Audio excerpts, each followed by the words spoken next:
And what I find interesting about this is that I think it was the SG who's come out, or it's been reported, let me not necessarily say it was him because I don't remember it verbatim, but there's been conversation to say that there was belief in the ANC that the EFF as a partner would have been significantly worse than the DA. And I think the quote is something around, we know what the DA is, but we don't necessarily know what the EFF is and how they operate and what their motives are.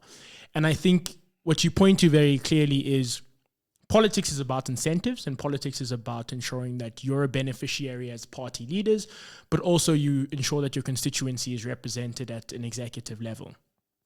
Why the question comes up is the EFF is sitting in a very interesting place. They are sitting at the opposition. Of course, they were part of the Progressive Caucus when it initially started, and then we saw all that happened with the MK and the EFF and the souring of the relationships there. As you said, Malema's one push was around the GNU was, no, we don't want to work with the DA and FF+, and there was conversations about potentially not having Cyril Ramaphosa as the president of the country.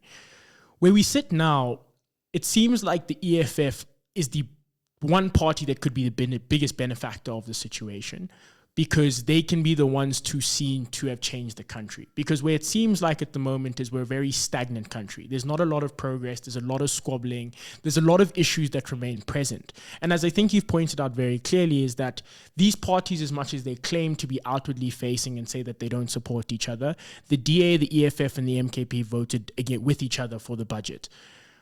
The question is at the moment where the EFF sits, but also in terms of where Malema sits in the wider political scope.